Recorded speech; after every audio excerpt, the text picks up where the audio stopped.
Esta é a segunda de uma série de 6 estudos que intitulamos Planeta Terra, um ser em redenção.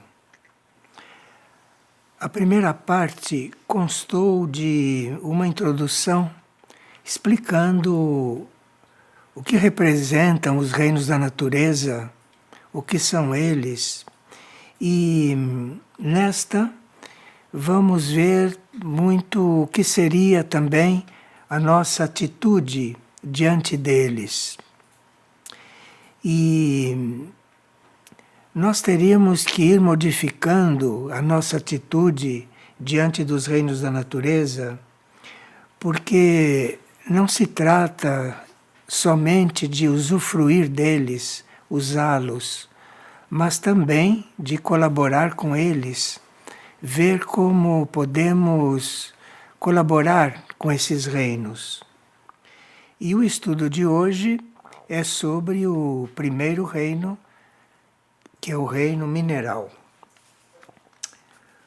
O grau de evolução de cada reino, porque é o reino mineral, vegetal, o animal, o humano, e depois o dévico e o elemental, que vamos ver o que é no fim do curso.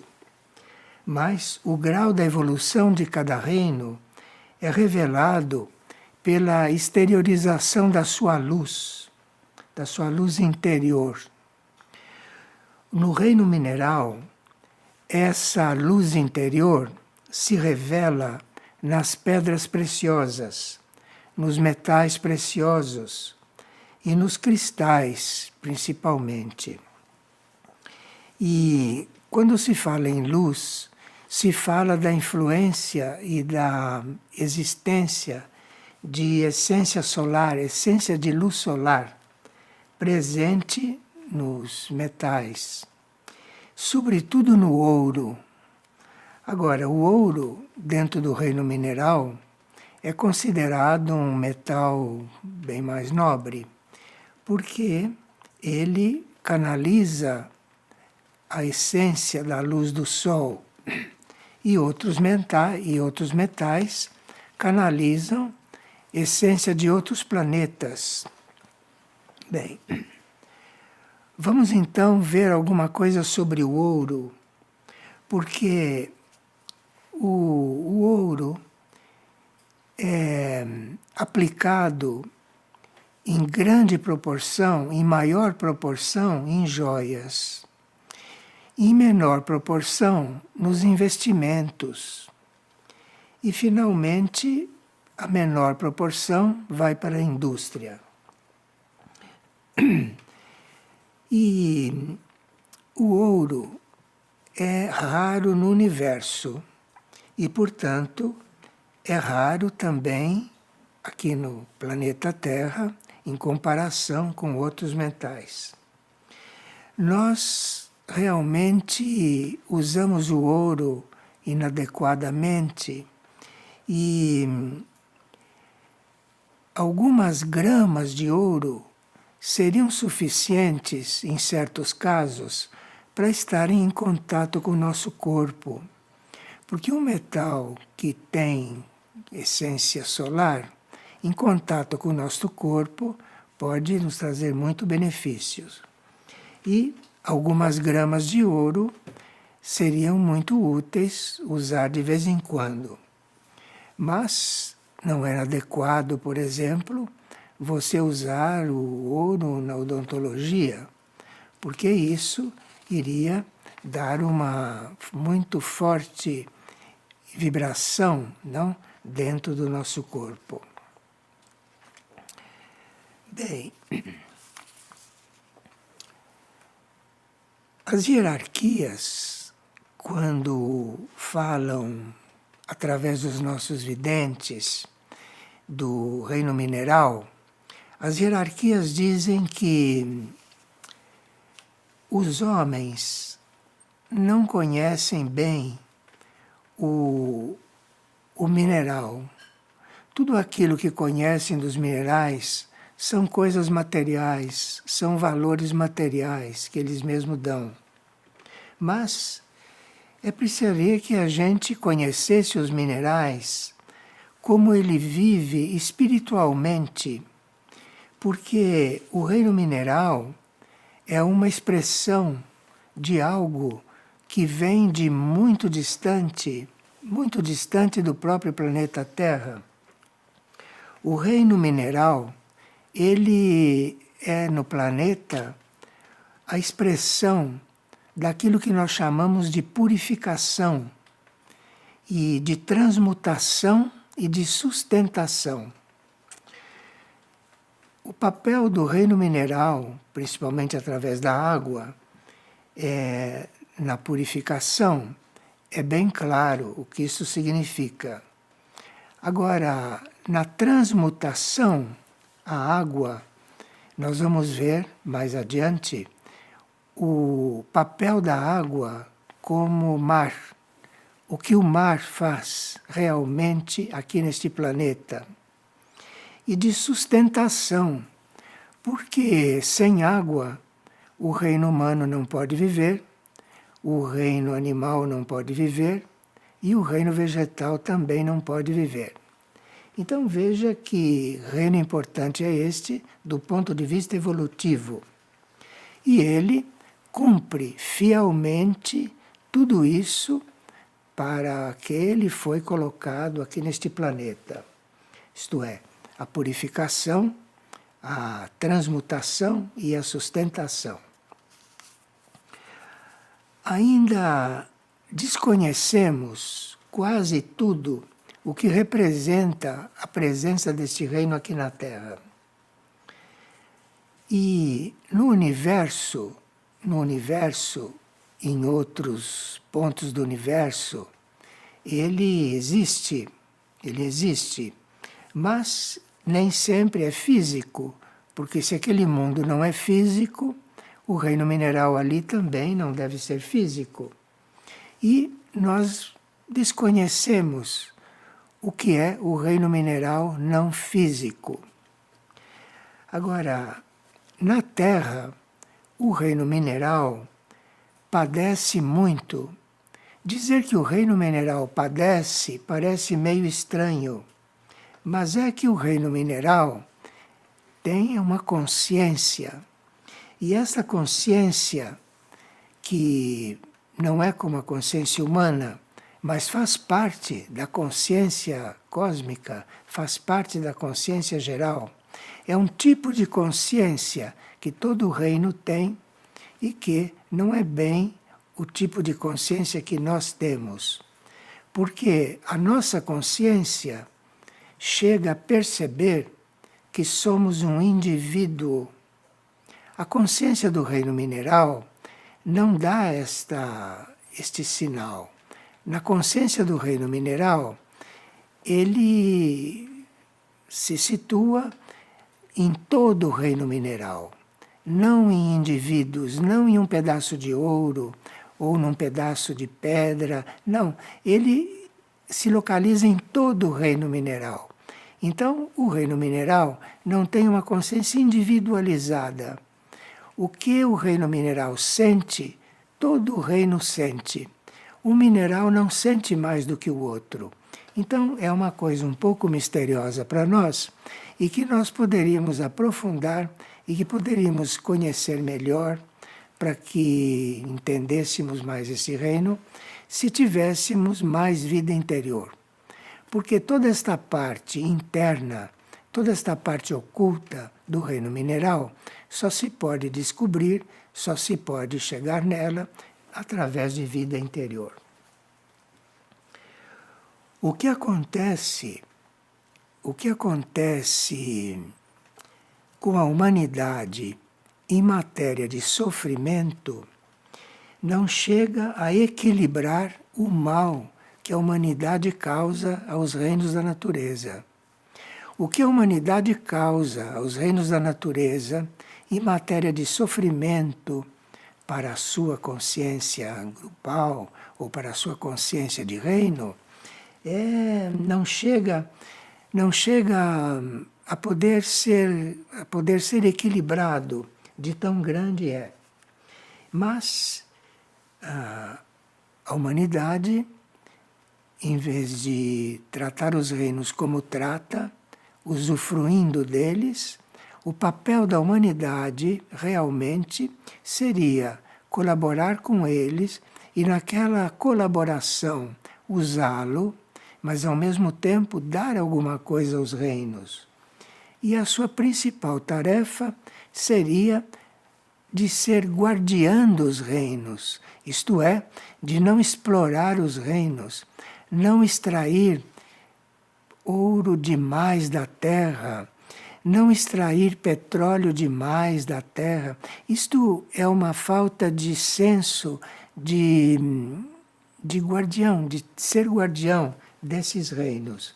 E tudo isso está implícito no fato de que deveríamos ser guardião disso. Por exemplo, nós não temos ideia do que sofre a consciência de uma montanha. E não temos ideia da dor que existe no coração do reino mineral pela forma como as montanhas são tratadas. O reino mineral tem uma missão que ele cumpre, como já vimos, mas nós o tratamos como se ele fosse insensível, como se ele não tivesse a consciência do que estamos fazendo para ele. Mas a montanha, por exemplo, estou falando da montanha para dar um exemplo. Aliás, esse exemplo foi dado também por São José numa das suas últimas aparições. A montanha é algo vivo e a sua beleza e o seu poder magnético é esfacelado quando fazem a mineração, por exemplo, em uma montanha. Nós não sabemos o que representa uma mineração numa montanha, de forma que isso deveria ser feito o mínimo possível para extrair só aquela parte que seria necessária ou essencial para a vida material aqui na Terra. Mas em outras dimensões, nos planos internos, nos planos ocultos, os minerais numa montanha não são totalmente afetados. Eles estão muito afetados aqui na sua parte externa, nos seus planos materiais, mas na parte interna, na parte interior, no mundo invisível, onde existem também existem também os minerais invisíveis para nós, não? Ali eles estão muito menos prejudicados, mesmo porque podem estar fora da aura deste planeta. Podem nos perguntar, mas como é que se sabe destas coisas? Claro que estas coisas não se sabem nos laboratórios, não se sabem nos setores de pesquisa, mas essas coisas são percebidas pelos verdadeiros sensitivos que se dedicam a esse serviço, ou por videntes também que se dedicam a esta tarefa. Bem, nós sabemos que os minerais são partes da parte objetiva da natureza. A natureza que nós vemos à nossa volta, vemos em torno, não? Nós fazemos parte da natureza também, como natureza humana.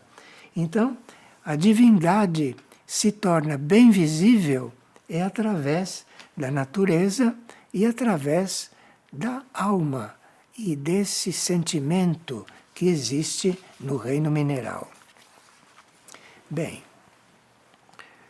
o patrimônio da Terra, o patrimônio natural, em geral, está muito ameaçado, principalmente pela pesca predatória, pela mineração, pela extração do petróleo, não?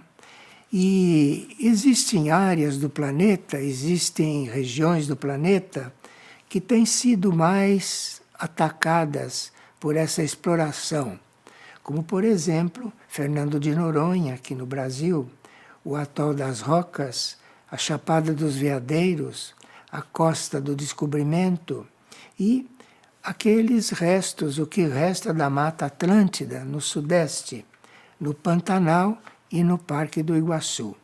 São setores que estão bastante invadidos, não?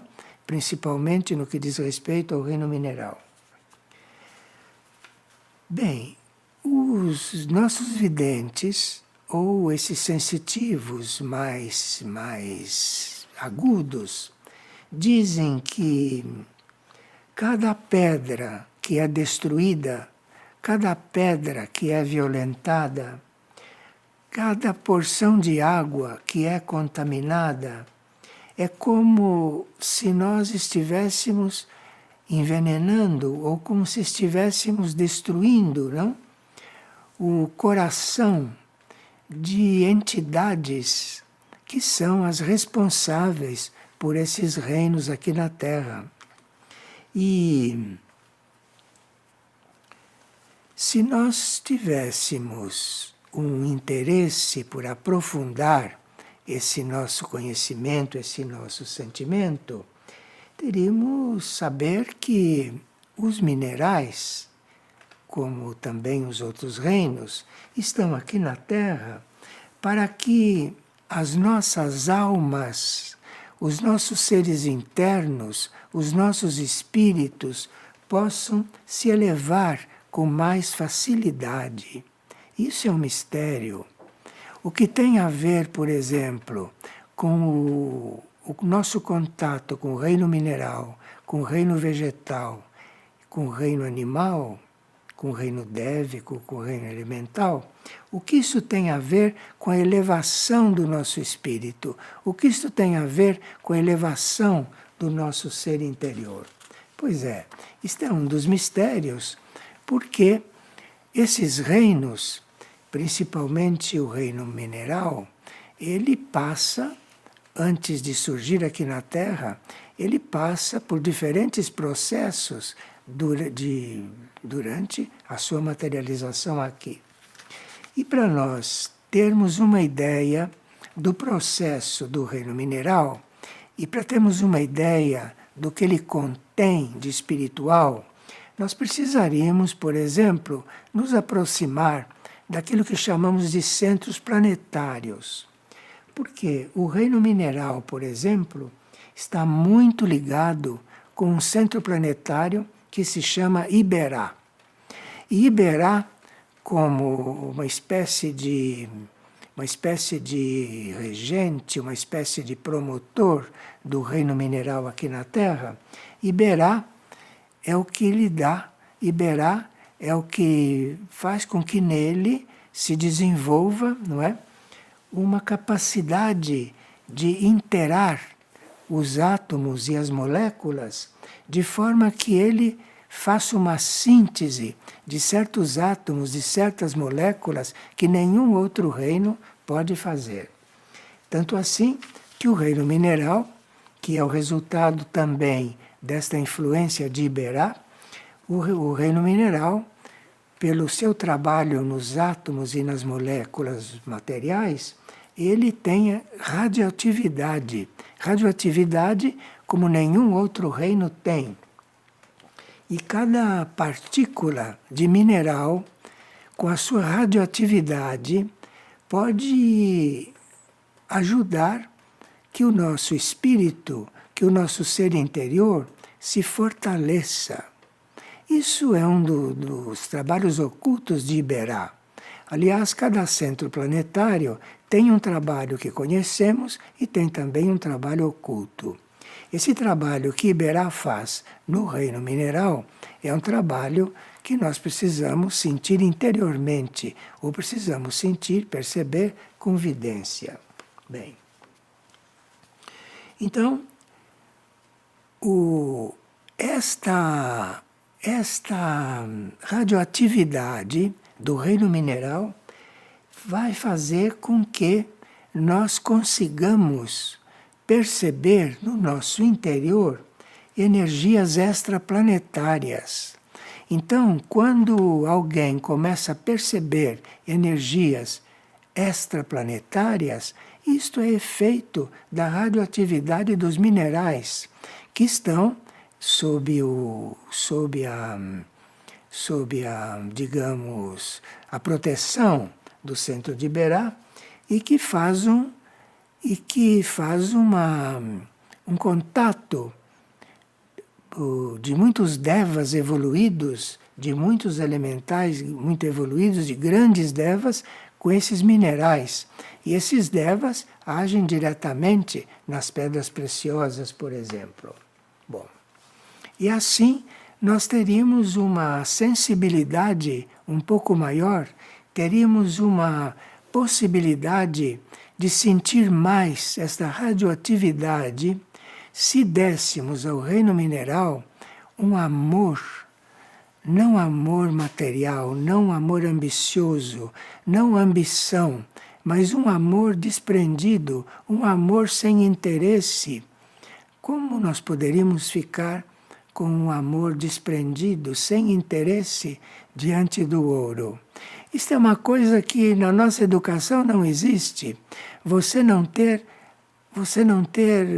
ganância pelo ouro, você não sentir atração pelo ouro, pelo valor que ele tem, mas irmanado com aquela radiação, com aquela vibração. E isso nos daria um outro desenvolvimento interior e oculto. Bem, nós teríamos então que realmente modificar a nossa atitude diante dos minerais, porque as pedras preciosas não são insensíveis. O ouro não é insensível. Só que isso tudo tem uma sensibilidade diferente, incompreensível para nós. E os minerais também não são inertes, como se diz. Só porque um mineral não se move, isso não quer dizer que ele seja inerte. Ele pode ter um ritmo interior que nós temos que perceber de uma outra forma. Veja, nós vamos citar um fato que parece um pouco criatividade, mas vamos citar a si mesmo. Vocês sabem que os minerais, vocês sabem que certas pedras se deixam trabalhar pelos ventos. Como é que vocês podem imaginar que uma pedra, uma montanha de pedra, pode apresentar numa certa área uma coisa que parece um viso humano, que parece a face de uma pessoa? Isto existe. Há regiões do planeta, como na região de Erques, por exemplo, se você chega ali diante das pedreiras, você vê coisas nas pedras feitas pelo vento, que são verdadeiras faces humanas, que são verdadeiros rostos humanos. E tudo isso significa que o reino mineral, quando recebe o vento, está sensível a alguma ordem. E quem está dando esta ordem? São aqueles que controlam o vento, que são consciências, que controlam os elementos, porque os elementos não estão soltos por aí, agindo por acaso. Os elementos também, o vento, a chuva, tudo isso tem um controle, tudo isso está regido por consciências que são de outro tipo, que não são como a consciência humana. E o fato de um mineral tocado pelo vento obedecer e criar ali quase um viso humano numa pedra, isto quer dizer que os minerais têm uma sensibilidade e que os minerais estão coligados com muitas coisas que pertencem ao universo e que pertencem a elementos que não são exatamente exclusivos desta Terra. Bem, nós vamos agora fazer alguns comentários que retiramos de captações dos videntes. Aqui, aquilo que nós chamamos de aspecto feminino da criação, e como para nós é um pouco complicado imaginar o que é aspecto feminino da criação, então o plano evolutivo deu um nome para esse aspecto feminino de toda a criação. E deu o nome de Maria, que nós conhecemos como a Virgem Maria, que uma parte dela, uma certa emanação dela, uma pequena emanação dela, encarnou na Terra como mãe de Jesus. E Maria, como instrutora da humanidade, Maria é uma instrutora da humanidade do ponto de vista feminino, e Maria diz que a mediocridade da vida humana é muito grande. E isso não deixa que toda essa luz que vem de um reino superior possa penetrar nesses grandes abismos que existem aqui na Terra. Ela está usando a palavra abismos para falar do grau de ignorância que existe aqui na Terra. Porque no nosso orgulho nós achamos que sabemos de muitas coisas misteriosas, mas na realidade nós sabemos quase nada. E tudo aquilo que usamos, tudo aquilo que vivemos, segundo esse aspecto feminino da criação, é de muita mediocridade. Então, é assim que a hierarquia celeste, como ela chama, não é? Leva adiante um plano que possa desfazer esse hipnotismo no qual a humanidade vive. É como se nós vivêssemos hipnotizados pelas nossas ilusões, pela nossa imaginação, pela nossa criatividade humana. E nós, com esta radiação do reino mineral e com coisas que o reino vegetal e que o reino animal teriam para nos dar, como vamos ver nas próximas reuniões, nós não podemos sequer entrar em contato, a não ser eventualmente com tudo isso. Com isso, o mundo vive uma mediocridade como esta que nós assistimos. Agora, Maria, continua dizendo, o mundo como um todo decidiu aprender através da dor. A humanidade em geral, há exceções naturalmente, mas a humanidade em geral optou por aprender pelo sofrimento. Quando ela podia aprender pela instrução, ela poderia aprender pela cultura, ela poderia aprender assumindo as coisas espirituais, mas ela optou por aprender pelo sofrimento. E é por isso, e por causa da sua atitude diante dos reinos da natureza, é por isso também que o sofrimento humano é tão pesado, o sofrimento humano é tão patente. Mas ela diz, o mundo como um todo decidiu aprender através da dor, da indiferença e dos erros, do pecado. Por isso, não é justo para o planeta nem para os reinos menores da natureza que carregam com o resultado e as consequências das ações humanas. Esses reinos, o mineral, veja o que fazemos com a água, hein?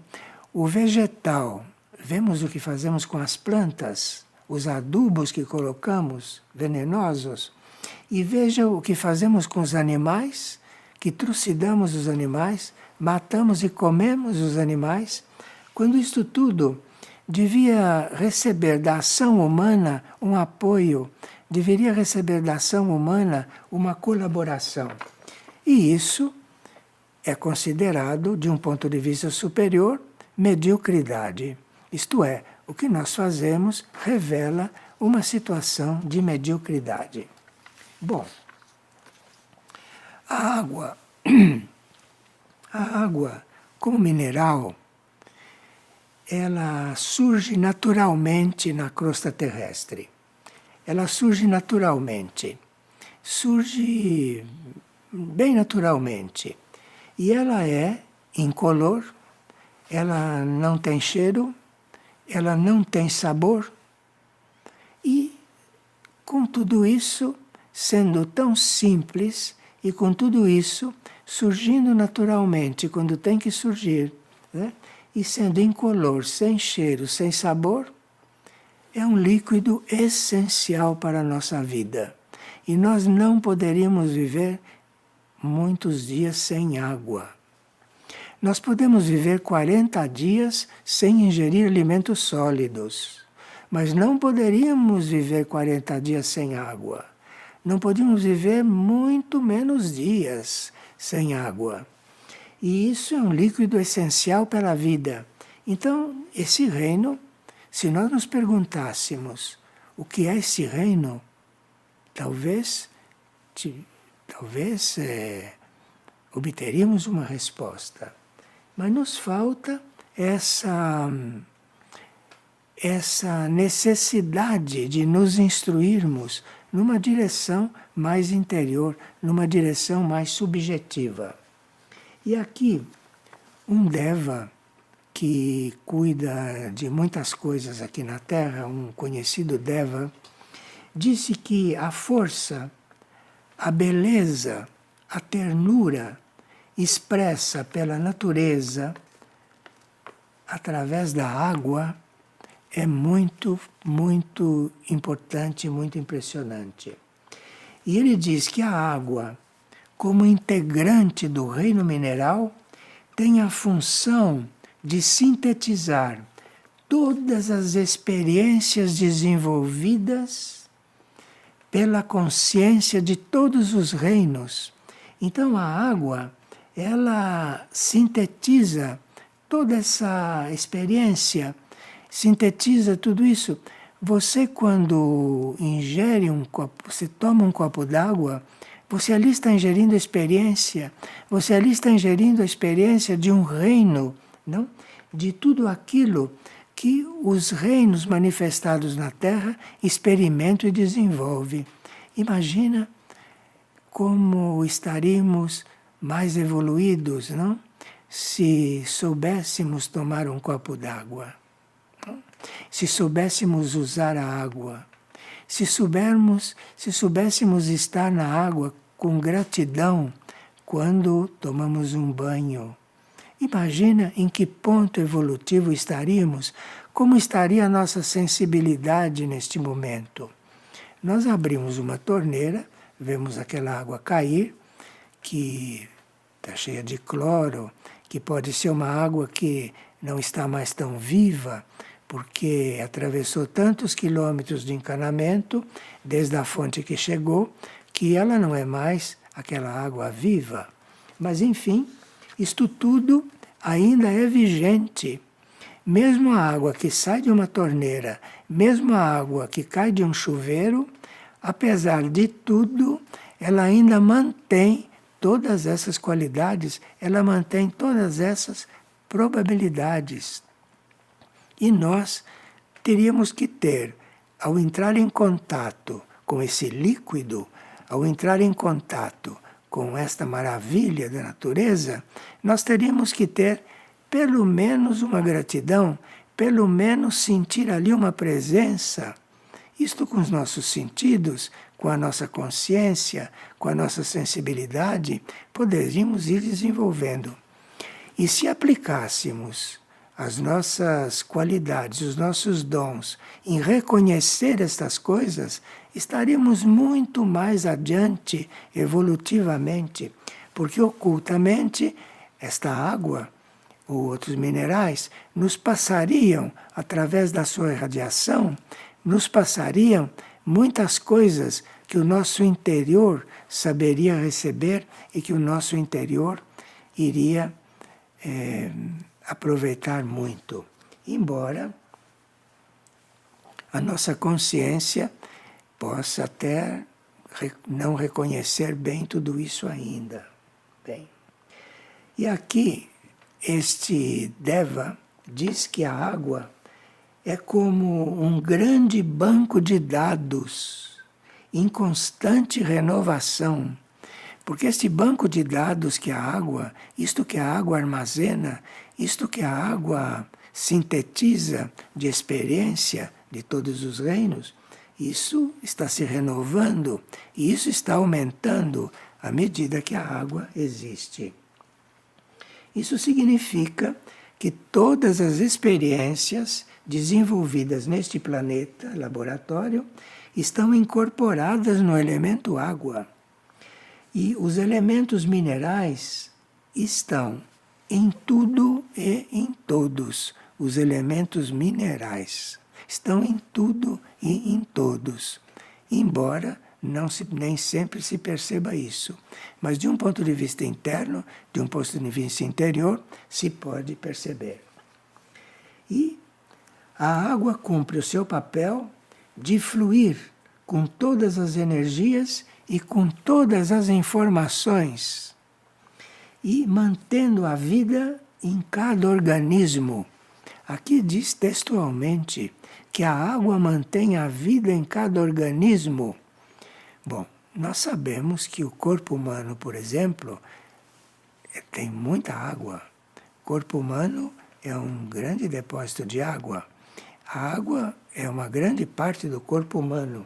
E assim a água é uma grande parte de todos os corpos. A água é uma grande parte de tudo o que você possa estar aí percebendo.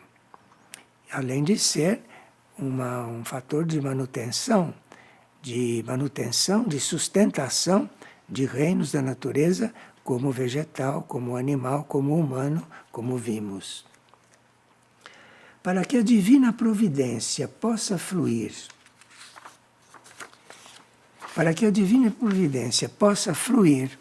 nós teríamos que ter um pouco mais de consciência do uso desses elementos da natureza, desses elementos naturais, porque isso manteria o nosso equilíbrio e nós, nos mantendo equilibrados individualmente, transmitimos e irradiamos equilíbrio.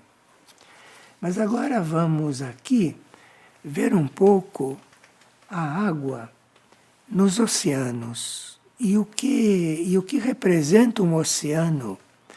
Eu não sei que ideia nós temos de um oceano, mas um oceano, segundo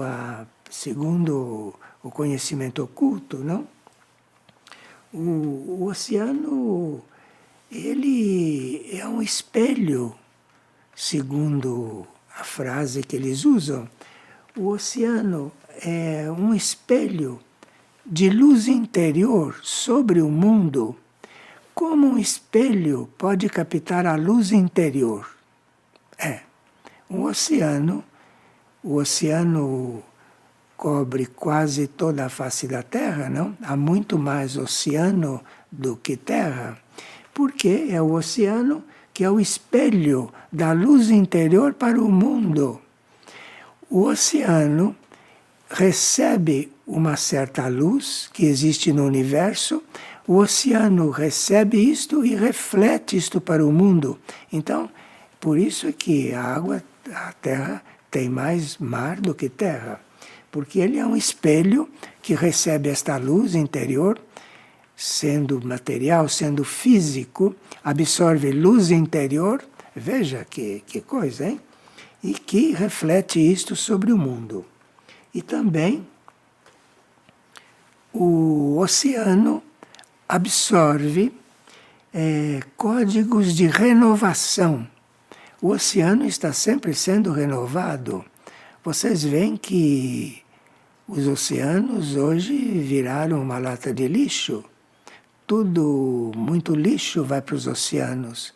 O Oceano Pacífico já estaria com a fauna, a flora toda morta, com todo o lixo que despejam lá dentro. E como é que o oceano faz com isso? Eu sei que os oceanos estão também sob a guarda da ciência extraterrestre. Os cientistas extraterrestres, de lá de onde estão em contato com os nossos oceanos, de uma certa forma.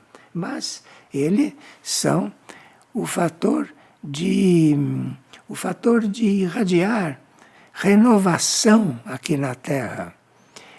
Sabe quando o mar vai chegando na areia e que aquelas ondas se renovam, aquelas ondas fazem aqueles movimentos? Aquilo simboliza renovação, aquilo simboliza aquilo que o oceano irradia para a Terra.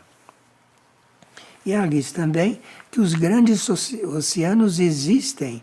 Nos grandes oceanos existem muitos pontos de luz que formam uma grande rede que nos comunica com fontes da graça.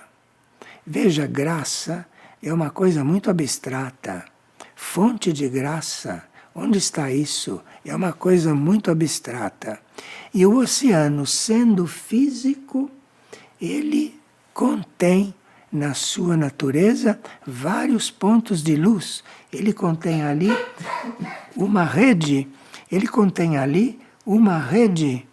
que é coligada com todos os pontos de graça do universo.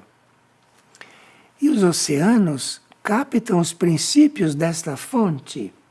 E quando nós fazemos uma oração na qual estão incluídos os oceanos, na qual de alguma forma essa oração está coligada com o sentido dos oceanos, então nós estamos coligados com muita paz, muita harmonia, e estamos coligados com algo que nós chamamos de misericórdia. Então este oceano tem muito a ver com a misericórdia. Misericórdia, que é uma energia, misericórdia, que é uma lei que não é desta terra e que é aplicada nesta terra pelas consciências superiores. E os oceanos estão coligados com tudo isso. Tanto assim que quando se viaja por mar, independentemente do que possa acontecer como elementos, como outros processos do mar, quando se viaja para o mar, nós estamos sob uma certa proteção, estamos viajando, estamos caminhando, estamos nos deslocando com algo que está nos protegendo, e nós desconhecemos tudo que o oceano está transmutando enquanto estamos em contato com ele. Bom, e a luz que existe nos oceanos, diz esta entidade, ajuda amplamente a humanidade. A luz que existe nos oceanos. Será que nós vemos luz nos oceanos? Oceanos irradiam luz. Os oceanos têm uma luz interior, assim como nós também, sendo físicos, temos uma luz interior. E essa luz é irradiada pelos oceanos. E quando nós entramos em contato com este reino mineral, quando nós entramos em contato com isto, nós entramos no âmbito de todos esses acontecimentos. E uma parte nossa, muito subjetiva, eventualmente inconsciente, está em contato com estas coisas.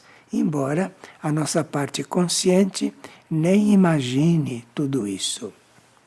E através dos grandes oceanos se estabelece uma vontade. Os grandes oceanos, eles ali, eles amparam uma vontade que vem do universo. É por isso que eles são tão imensos, porque eles correspondem aqui na Terra à vastidão do universo. E como vastos que são, e como muito contato interno que tem com este mundo muito maior, eles ali contêm muita vontade, contêm muita energia da vontade. E todo contato que você tem com os oceanos, você está em contato com esta energia. Bem, vamos nos lembrar de alguns desastres ambientais, porque o reino mineral sofreu muito com alguns desastres ambientais. Vocês sabem que no Cazaquistão havia um mar chamado Mar de Aral. E esse mar as águas dele foram sendo usadas, foram sendo canalizadas para consumo de água das populações. E o Mar de Aral acabou praticamente secando. E isto foi um grande desastre ambiental. Nós sabemos disso do ponto de vista físico, porque com o encolhimento do Mar de Aral, que hoje é um pouquinho de água, muitas coisas mudaram naquela região, não é? Fora a mortandade que houve no reino animal e no reino vegetal, no fundo desse ex-mar, porque hoje virou um deserto de areia, virou um deserto árido, não onde isto tudo morreu. E isto hoje produz verdadeiras tempestades de areia, não? Que são muito negativas para a saúde humana, inclusive, e para centenas e centenas de quilômetros em volta deste mar. Um ser indígena, que no ano 2008 foi contatado por um vidente, um ser indígena disse o seguinte: ele disse que desde a época em que os indígenas foram assassinados, dizimados e torturados e escravizados, a Terra começou a entrar em um processo doentio, o planeta. Porque esses seres originários, que nós chamamos de indígenas, e que hoje ainda tem alguns exemplares, mas que foram praticamente dizimados, isto levou a Terra a um processo de ficar mais sensível a certas doenças. E a Terra, a partir deste momento, o planeta, a partir deste momento, foi perdendo um pouco o equilíbrio do ponto de vista da sua sanidade. E O indígena disse que nesse momento, ele falou isso em 2008, nesse momento a Terra está muito doente e que seria preciso agora não somente orar pela Terra, isto dito por um indígena, não somente orar pela Terra, mas estar em contato com a Terra e estar em contato com cada elemento numa outra atitude, numa atitude mais sadia, numa atitude mais fraterna. E ele diz que o contato com a Terra, com a água e com todos os reinos não pode ser perdido. Porque da forma como tratamos os reinos, principalmente o mineral, o vegetal e o animal, os devas e os elementais não podemos tratar mal porque não os vemos, não é? Mas eles sentem o que nós fazemos com os vegetais, por exemplo. Mas se nós pudéssemos sentir os devas e os elementais, não sei o que faríamos com eles. Bom? Mas então o contato com a terra, com a água e com os reinos não pode ser perdido. E deve existir a consciência de expandir o amor, o interesse por esses reinos. E ele disse que esse trabalho de contato com os reinos, esse amor pelos reinos, diz o indígena que deveria existir além do nosso trabalho interno. Ele acha que orações não bastam nesse caso. Orar pelos reinos, além disso, nós precisamos ter uma consciência, multiplicar esta consciência, ensinar que é preciso uma outra consciência em relação aos reinos e teríamos que viver de acordo, que devíamos de viver de acordo com esta consciência. Bem, quanto aos minerais, gostaríamos de dizer que a Terra, como mineral, sofre muito com as máquinas e com os equipamentos utilizados na agricultura. Certas máquinas, certos tratores, certos equipamentos, isto são uma dor para o reino mineral. Isto são uma dor para o reino mineral. E isso dificulta a nossa aproximação com certos aspectos da Terra. E depois, quando corrigimos o solo, com essas maneiras científicas de corrigir o solo, isto aí faz com que nós nos afastemos da realidade do solo. Fazemos correções materiais, mas nos distanciamos da alma do solo, nos distanciamos da sensibilidade do solo. Porque assim como o solo, a terra, sente quando um trator a corta, não? E o solo, a terra, se sente também muito envenenada com os produtos que colocamos. Certos adubos utilizados, por exemplo, são um verdadeiro sofrimento para a consciência deste elemento terra. E diz esse comunicado, que foi passado por um Deva, um dos nossos videntes, diz esse comunicado que esses insumos agrícolas que nós colocamos na terra, que isso contém coisas dentro que produzem uma mutação genética. Então, aquilo que aquela terra produz, a verdura que aquela terra produz, tudo que essa terra produz, vem com isto, vem com o sentido, vem com a possibilidade de lentamente ir mudando um processo genético que é só a natureza que pode mudar. Enfim, nós teríamos que realmente termos uma outra atitude em nossa vida diante de tudo isso. Agora, vamos ver, por exemplo, os cristais. Assim como estamos falando da água, não? Do ouro, vamos ver um pouco os cristais. Os cristais, no seu aspecto oculto, não o cristal material, aquilo que é o aspecto invisível do cristal, aquilo que é a síntese do cristal, aquilo que é o cristal nos planos internos, o cristal que não é material como o cristal aqui fora. Isto é, a alma do cristal. Isto aqui o cristal age como um receptáculo da mente divina, da mente da criação. Por que que o cristal é tão precioso? Se nós soubéssemos usar os cristais, teríamos grandes ajudas. Mas o que sabemos a respeito dos cristais é tão elementar que não sabemos que um cristal é receptáculo daquilo que é a energia da mente universal.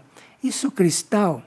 Imagina se um mineral pode ser considerado um ser inanimado, se o mineral pode ser considerado um ser que não tem consciência, se um cristal é um receptáculo da mente de toda a criação, imagina como seria o nosso uso dos cristais. E esses cristais aguardam condições mais puras na vida de superfície da Terra para se projetarem até os planos mais densos. Esses cristais internos, esses cristais que não são materiais, aguardam que a humanidade viva de outro jeito para eles poderem se projetar mais aqui. Então, nós teríamos os cristais físicos, mas teríamos também essa emanação interna que está aguardando que a gente esteja preparado para recebê-la. Então, os cristais são muito mais do que nós pensamos e muito mais do que nós sabemos. Agora, através do centro de Yerkes, nós sabemos também algumas coisas a respeito dos cristais. E aqui se diz o seguinte: as naves extraterrestres que funcionam na Terra, vocês sabem que a Terra é muito trabalhada pelas naves, não? Só que são naves que não se fazem visíveis. E os cristais seriam usados por essas naves. As naves que fazem esse trabalho na Terra, que não são naves visíveis, que são naves não desmaterializadas, mas que são naves que não se vê, porque elas têm uma forma de se tornarem invisíveis. E como naves invisíveis, elas se alimentam de produtos dos cristais. De forma que todo esse serviço extraterrestre de ajuda à Terra, quando é feito através de naves, essas naves recebem dos cristais o seu, não digo combustível, recebem dos cristais aquilo que as faz andar, que as faz funcionar quando estão na atmosfera desta Terra, quando estão na órbita desta Terra. E esses raios que os cristais podem emanar, não, como está aqui, a nave os usa. E isto é feito com uma tecnologia muito avançada e que nós não podemos conhecer, porque imediatamente comercializaríamos isto. E todos esses elementos, certas características dos minerais, só podem se mostrar e nós só temos a possibilidade kármica de contatá-los e de conhecê-los quando não comercializarmos. Bom, o comércio faz parte da vida, faz parte da civilização terrestre, não? Então, com este comércio, muitas coisas que estão nos minerais permanecem desconhecidas. Nós vamos ver também algo sobre isso quando estudarmos o reino vegetal no dia 18 de julho, que será a nossa próxima sessão deste curso. Então, no próximo dia 18 de julho, veremos um pouco os vegetais. E tudo aquilo que os vegetais poderiam nos dar para a nossa saúde e que, mesmo que queira, não pode, porque o karma não permite. por causa da forma como nós os tratamos e por causa da forma com que tratamos a Terra, de onde eles brotam, de onde eles nascem. Bom, então, além dessa utilidade que eles têm, desses cristais, para serem uma espécie de fator para que essas naves funcionem aqui, não? Os cristais têm uma energia que poderia fazer evoluir muitas tecnologias aqui na Terra, como é usado na tecnologia extraterrestre, como é usado nas naves. Mas também os cristais têm uma possibilidade de irradiar, e certas pedras também, certos minerais, não, têm uma possibilidade de irradiar algo que facilitaria a comunicação, que nos ajudaria a nos aprofundar em comunicação. Veja como tudo isto é sutil e que não está limitado às coisas materiais que tudo isso pode nos dar. E outras pedras, não é? Que têm uma irradiação de energias que pode ajudar o nosso mundo interior a se conectar com o mundo espiritual. E há pedras, como algumas pedras preciosas, que teriam a possibilidade de ter uma irradiação que ajudaria os nossos corpos internos, não o corpo físico, para que eles estivessem em contato com dimensões superiores, dimensões mais sutis e energias mais sutis do que aquela que estamos habituados a receber. E certas pedras também teriam uma possibilidade de curar e de harmonizar os seres terrestres. Mas isto tudo não está nas pesquisas científicas materiais. Isso está na nossa busca interior.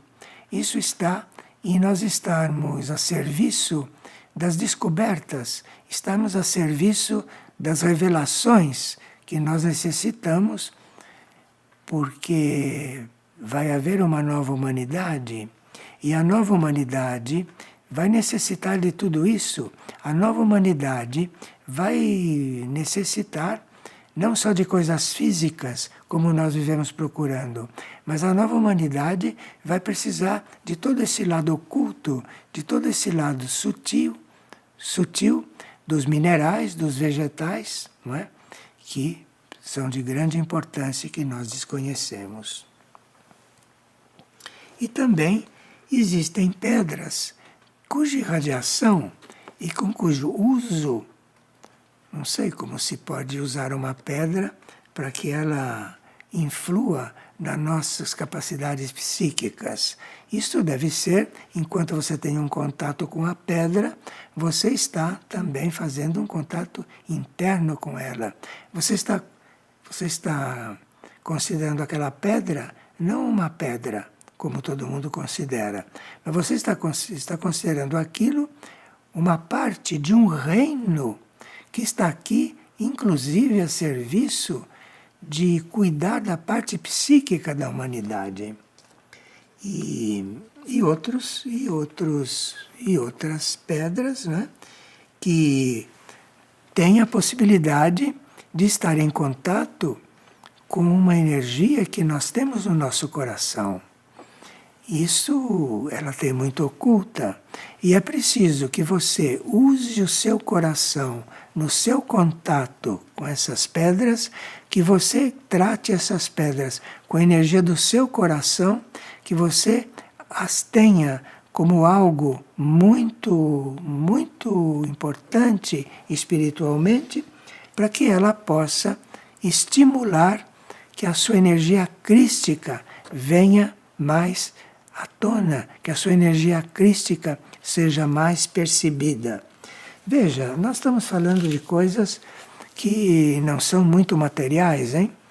E que precisaria que nós estivéssemos bem interessados num outro lado da vida, que não é bem este lado que nós vivemos, mas num outro lado da vida, que tem tudo isso, que inclui tudo isso de uma forma perfeita. Bem, agora nós vamos aqui dizer algumas coisas que foram canalizadas por Frei Elias. Isso foi canalizado de um aspecto de Jesus que contata com a Terra. Aqui diz: o mundo dia a dia toma decisões contrárias às leis de Deus e atrai a dívida impagável que a humanidade gera. Eu necessito que coloquem a sua consciência na consciência do planeta, que é a casa que Deus escolheu para vocês desde o princípio da Terra, desde a origem do projeto para esta humanidade. Desde a origem, a casa estava preparada para nós, e veja o que estamos destruindo. Continua aqui Cristo através de Frei Elias. O mundo não coloca atenção às feridas que ocasiona o universo, e sobretudo ao universo material, ao planeta, aos continentes, aos mares. E o mundo não percebe as feridas que faz na vida animal, na vida vegetal e na vida mineral. Como poderiam estar presentes neste planeta se não existissem esses reinos menores, que lhes dão o equilíbrio e a vida para poderem evoluir? Que seria de nós sem a água? Nem poderíamos existir. Se nos outros mundos desse universo existe a vida, como os reinos não poderiam não estar aqui? Se os reinos estão no universo todo, em outras formas e de outro jeito, por que não pode ter os reinos aqui? Por que será que nós não sabemos receber estes reinos, dos quais nós fazemos parte, hein? Diga-se de passagem. Se nos outros mundos desse universo existe a vida, como os reinos não poderiam estar aqui? São imprescindíveis para vocês, para que possam aprender a sentir Deus, que possam aprender a vivificá-lo por meio da criação expressada neste planeta. Os reinos da natureza, o mineral, o vegetal, o animal, o dévico, o elemental, expressam coisas aqui que nós precisávamos notar, que nós precisávamos observar e precisaríamos nos comunicar com isso. Nós teríamos que nos comunicar com aquilo que é a água, temos que nos comunicar com aquilo que é o ouro, temos que nos comunicar com aquilo que é uma pedra, compreende?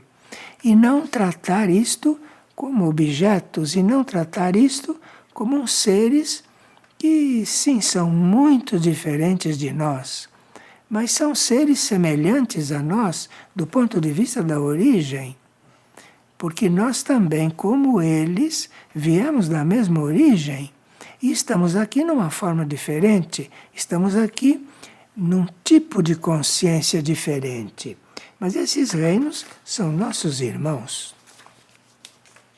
Bem, aqui esses mensageiros divinos dizem que nós deveríamos comungar com a harmonia e com a beleza das águas, que deveríamos comungar com a cura da cura e da libertação dos minerais.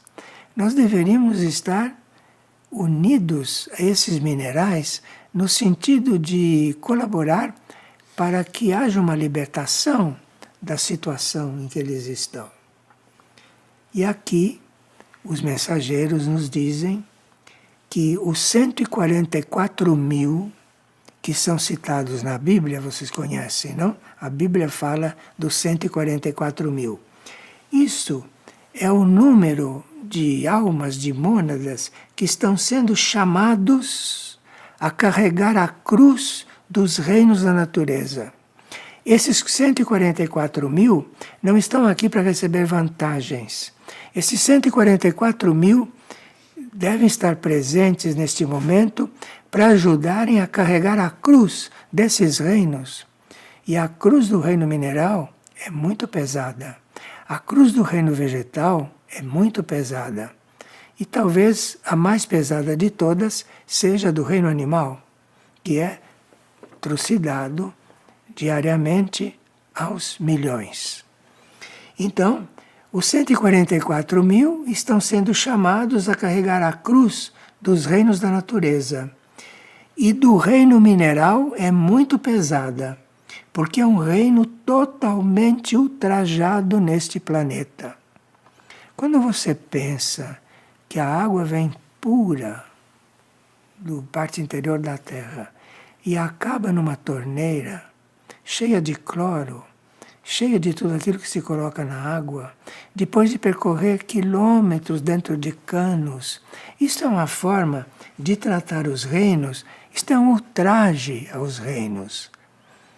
Nós teríamos que estar diante destas coisas, porque um dia teremos que despertar. Mas não só estar diante despertando, teríamos que estar diante disso e fazendo alguma coisa. Bom, o reino mineral recebe a energia da vontade, como vimos no início, mas essa vontade que vem para o reino mineral, que inclusive faz com que ele continue existindo, apesar de tudo que acontece com ele aqui, apesar de se extrair petróleo para poluir a atmosfera, quando o petróleo é algo que estaria lá no centro da Terra e sendo preparado para algo que deve ser conhecido e usado na nova humanidade de outra forma, porque não se sabe o que vai acontecer com o petróleo, não se sabe no que isto vai se transformar. Nós não temos noção de nada disto. Mas o reino mineral, com esse primeiro raio e com esse contato que ele tem com o Iberá, ele consegue se manter aqui íntegro, apesar de tudo o que fazemos com ele. Então, a terra, a essência da terra, a essência da água, a essência das pedras, a essência dos minérios, isto tudo continua íntegro, apesar de tudo. Apesar de tudo. Então, este reino tem um primeiro raio, que é a energia da vontade do universo, da vontade do cosmos, não? Que isto o faz permanecer. Permanecer. Porque vocês imaginam que para a água seria muito simples desaparecer?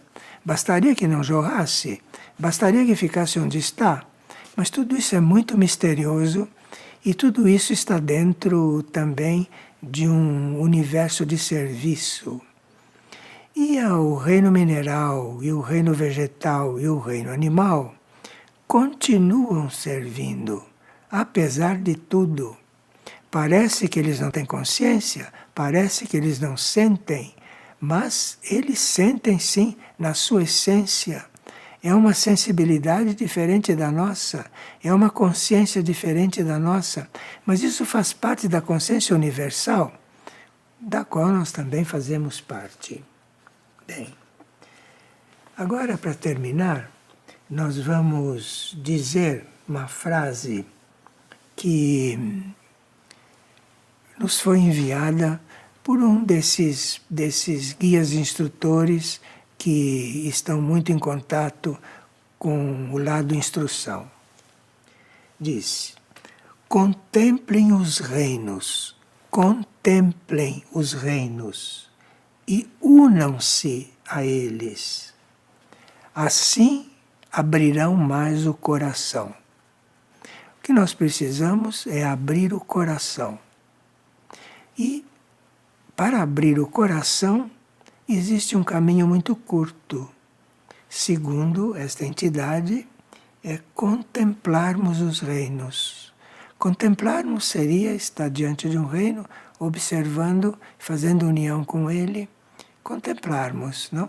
Procurar ver além da aparência, sem ter nenhum interesse utilitário nisso. A contemplação não deve ter nenhum interesse utilitário. Você contempla porque contempla. Você contempla porque está ali diante de algo no que você quer se tornar. Você contempla uma coisa que você quer se tornar. Então você pode usar um quadro, você pode usar um símbolo e contemplar aquele símbolo. E a contemplação ajuda que você se torne aquilo que está contemplando. E contemplar os reinos faria o efeito de nos abrir o coração. Muito bem. Vamos agora agradecer um pouco por todas essas informações que tivemos. Vamos agradecer um pouco por nos ter sido dada tanta informação para fazer este programa, não? E depois veremos no próximo dia 18, se Deus quiser, como será manifestado o programa do reino vegetal, que será o nosso próximo programa, que será o nosso próximo tema.